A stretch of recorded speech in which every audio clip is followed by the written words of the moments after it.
At White's Family Farm in Springfield, they've been harvesting peppers by the bushel. Demetria White is here with some of the recipes that you can use when you pick up some of the peppers from their booth at the Nashville Farmers Market. Good to have you back with us and everything. And I think a lot of folks are excited about this because most folks maybe only are using these to chop them up to put them in a salad or something like this. But you've got some very cool ideas for us today.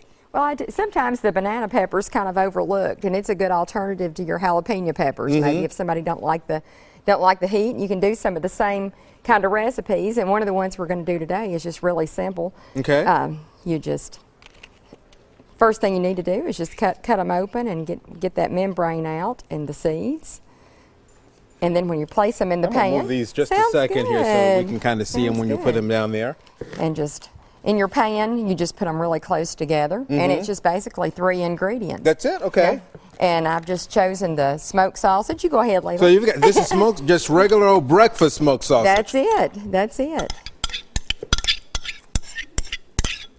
All righty. And then just cream cheese that's to room temperature. Okay, we'll put that in there. And then I'm going to judge this. I don't have my cup, but about a cup of Parmesan cheese. And just mix that all up? Mix that up. And I'll be honest, when you're at home, it's probably a little bit easier to do that it by with your hand. Yeah. But then you just really want to stuff them really round and full. You really can't get too much because it's all going to melt down and fill out all the cracks as it's baking. All righty. You're doing good, Any Leila. big difference on, I know they different colors there, but any big difference there with your colors? Well, the ones that, and I'll move that over here, the ones that have got some red in them, they're just a little bit riper, so they're usually just a little bit sweeter maybe than one that's still really green. Okay. But basically the same, and their taste is similar to a bell pepper, but just not quite as strong. Okay, I got you.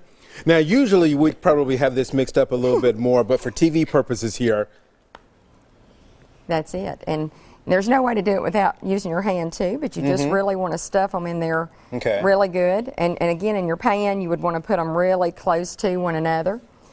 And because they will kind of open up and flatten out some as they're baking. And basically all you do is about 20 minutes, but some ovens might just take 15 on about 425. Okay.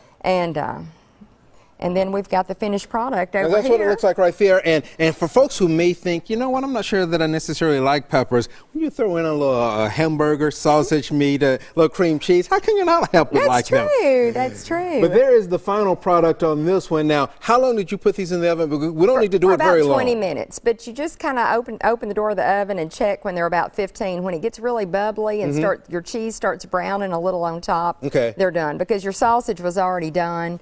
So you don't have to worry about that. It's just when it gets bubbly and hot. And this one here is pretty much the same thing. The only difference is you use a different type of cheese on top. That's all. I just substituted the Parmesan cheese with cheddar cheese, and then instead of sausage, use bacon that had been cooked and crumbled up. And it's basically the same recipe. All right, good. And got some good old stuff here too. Is that relish or chow-chow? Actually, my sister-in-law made these, and there's some that's, and all this is products that's got peppers in it. And my favorite is the red one. It's actually a sweet pepper relish, goes really good on beans in the wintertime. Awesome, awesome too. And then there's another one there. There's got hamburger meat in those bell peppers there. But all great stuff, and thank you for being with us today. Thank you. You'll find this recipe online in the Talk of the Town section at newschannel5.com, and you'll find all of this beautiful produce from White's Family Farm in Springfield at the Nashville Farmers Market.